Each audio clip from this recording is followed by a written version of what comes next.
Growing up, I loved reading and writing. Notable thought, neon marker highlighting. Then I got consumed by work and money, and I stopped drinking milk and honey. I'm taking a break from my pursuits and getting back to my roots, which is being inspired outside, seeing places far and wide. When I first began, my original plan was to get a van and see the country. But then I got distracted with possessions and sidetrack obsessions to try to prove that I was successful. Nowadays, I got a few plays to get me back into my position, which is setting up for more time off instead of my soul going into remission.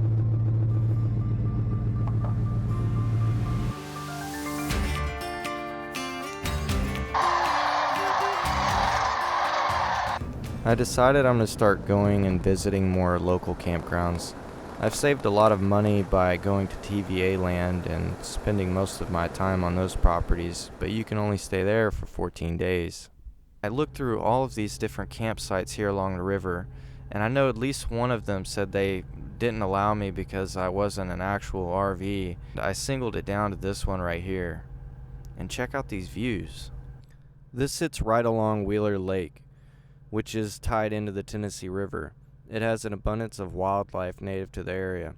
Next door to this location is Mallard Fox Creek Wildlife Management Area and Swan Creek Wildlife Management Area. So this is what I'm going to go with. This is beautiful. I went on and called ahead and reserved my spot, and I forgot this lady right here that's driving the zero turn was the person that I was supposed to check in with. So I drove right past her. Something I learned when I lived at the Red Coach Resort was that people on motorbikes camp just like everybody else, but they just bring a tent or a hammock or something like that. Look at that view though. It just makes you so thankful to be breathing and living and experiencing this. Do you have something a little more secluded? Yeah. I feel like she was trying to do me a favor by putting me right across from the shower house / laundry room. But at the same time, I don't have one of those fancy setups where everything looks pretty for everybody that's driving past. My setup is pretty basic, and I'd just rather be somewhere where I'm more secluded and I'm not right next to everybody that's coming and going. Yeah, I like that. The code? The first thing I wanted to do when I got there was take a shower. It had been a long work day, and I felt like if I had stank any worse, someone might have mistaken me for a corpse. This is what the showers look like at this particular campground. I've seen better, but I've seen worse.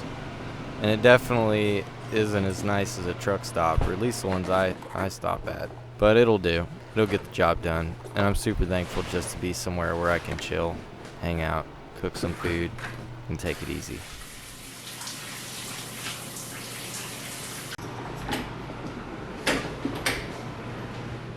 Take a listen to this lady as I come out here. Listen to her demeanor. I have to change. Oh, thank you. I had to give you some quarters for $1 because I didn't have $1. It's okay. Doesn't she just have the sweetest attitude? She's just trying to make sure her customers are happy. She said she had to give me change for $1 because she didn't have it, which works out fine because I'll need quarters for laundry tomorrow. So something I learned pretty early on is that it's really helpful to have your ride level, whether that be a camper, a van, or a pickup truck, whatever you're using. When it's not level, it's going to annoy the crap out of you, and you might wake up with a headache. Getting out my power cable because it allows me to save my auxiliary battery. My auxiliary battery only charges when I'm driving, so when I'm at a campsite, which isn't often, I do try to save it.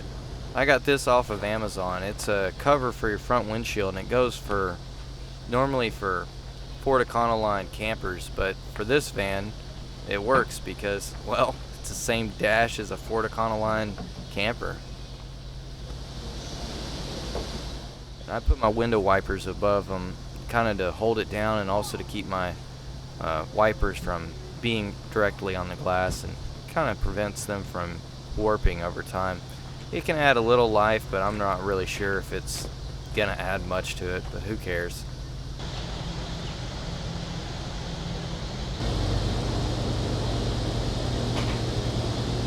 I really like cooking on the solo stove.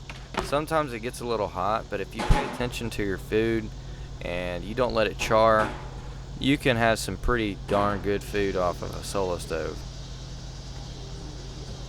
Also, it's smokeless, which doesn't really mean smokeless. It just means that it launches the smoke into the air because of a convection effect.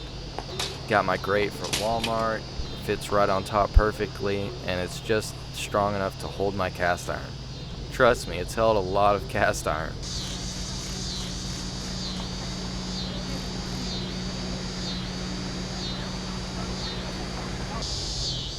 Something about a fire is kind of hypnotizing.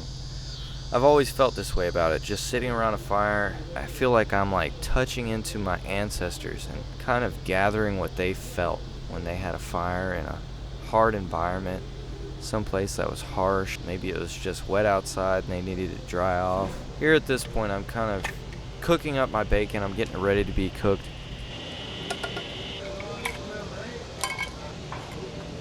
To the right, you'll see that the Dutch oven is getting prepared to be warmed up. I'm going to go ahead and cook the bacon first because that's easier, and I can use the bacon fat to pour into the chili that I'm cooking, and it should turn out really, really good.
You might be wondering why I rolled over like that.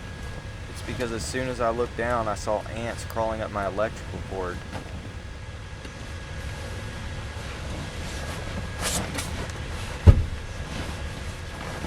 I had to check myself for bites and also make sure that I wasn't completely infested. Thankfully, it wasn't that bad. But I guess in some aspect it's good because it shows this is the less romantic side of van life or living in any vehicle. And it shows a more realistic perspective of what you might see out on the road or what you might would deal with.